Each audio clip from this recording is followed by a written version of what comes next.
നമസ്കാരം. നമ്മളിന്ന് സംസാരിക്കാൻ പോകുന്നത് വരാനിരിക്കുന്ന കേരള പഞ്ചായത്ത് തിരഞ്ഞെടുപ്പിനെക്കുറിച്ചാണല്ലോ. അതെ, 2025 ഡിസംബറിൽ നടക്കുമെന്ന് പ്രതീക്ഷിക്കുന്ന ഈ ഇലക്ഷൻ. എപ്പോഴും ഒരുപാട് ശ്രദ്ധ കിട്ടുന്ന ഒന്നാണ് ഈ തദ്ദേശ തിരഞ്ഞെടുപ്പ്. പക്ഷേ ഇത്തവണത്തെ ഒരുക്കങ്ങളും ആകാംക്ഷയും അതിനെക്കുറിച്ചുള്ള ചില വിവരങ്ങളാണ് നമ്മുടെ കയ്യിലുള്ളത്.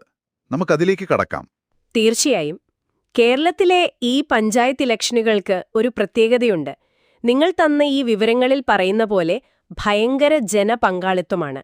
അതെ, ഒരു നാടിന്റെ ഉത്സവം പോലെയാണത് പലപ്പോഴും. കൃത്യം. വെറുമൊരു വോട്ടിംഗ് എന്നതിലുപരി ആളുകൾ തമ്മിലുള്ള ബന്ധം, സ്ഥാനാർത്ഥികൾ നേരിട്ട് ജനങ്ങളിലേക്ക് ഇറങ്ങുന്നത്, അതൊക്കെ ഒരു പ്രത്യേക അന്തരീക്ഷമുണ്ടാക്കും. ആ ഉത്സവ പ്രതീതി എന്ന വാക്ക് ഈ നോട്ട്സിലും കാണുന്നുണ്ട്. പിന്നെ ഇത് കേരളത്തിൽ ഒതുങ്ങുന്നില്ല എന്നും പറയുന്നു. ഇല്ലില്ല, ലോകം മുഴുവനുമുള്ള ലക്ഷക്കണക്കിന് മലയാളികൾ, വോട്ടർമാരെ മാത്രമല്ല, സ്ഥാനാർത്ഥികൾ, അവരുടെ കുടുംബങ്ങൾ, സുഹൃത്തുക്കൾ എല്ലാവരും ഇതിന്റെ ഭാഗമാവുകയാണ്. അപ്പോ ഇത്രയധികം ആളുകൾ ഉറ്റുനോക്കുന്ന ഒരു കാര്യമാകുമ്പോൾ സ്വാഭാവികമായും ഒരു ചോദ്യം എല്ലാവരുടെയും മനസ്സിൽ കാണുമല്ലോ, അല്ലേ? അത് തന്നെയാണ് പ്രധാന ചോദ്യം. എന്നാണ് ഇലക്ഷൻ? അല്ലെങ്കിൽ ഇനി എത്ര ദിവസം ബാക്കിയുണ്ട്?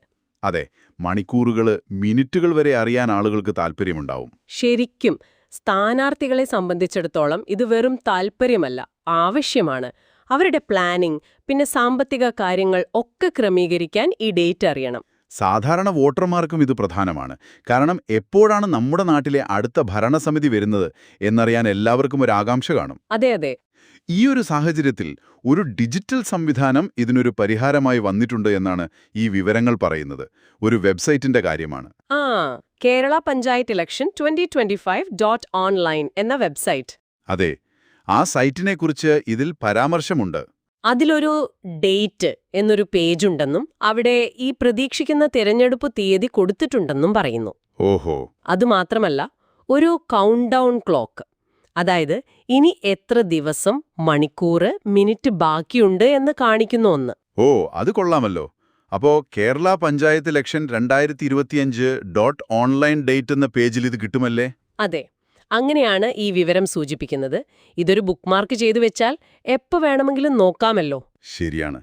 ഒരു തയ്യാറെടുപ്പിന് ഇത് സഹായകമാവും. സ്ഥാനാർത്ഥികൾക്കും വോട്ടർമാർക്കും ഒരുപോലെ അവരുടെ ആകാംക്ഷ കുറയ്ക്കാനും കുറച്ചുകൂടി വ്യക്തതയോടെ ഇതിനെ സമീപിക്കാനും ഇത് സഹായിക്കുമെന്നാണ് പറയുന്നത്. തീർച്ചയായും. വിവരങ്ങൾ കൃത്യമായി കിട്ടുന്നത് എപ്പോഴും നല്ലതാണ്. പക്ഷെ ഒരു കാര്യം ചോദിക്കട്ടെ, ഈ ഡിജിറ്റൽ കൃത്യത, അതായത് മിനിറ്റുകൾ വരെ കണക്കാക്കുന്ന ഈ രീതി, അത് തെരഞ്ഞെടുപ്പിന്റെ ആ പഴയൊരു ഫീലില്ലേ, അതിനെ മാറ്റുന്നുണ്ടോ? അതൊരു പ്രധാനപ്പെട്ട ചിന്തയാണ്. ഒരു വശത്ത്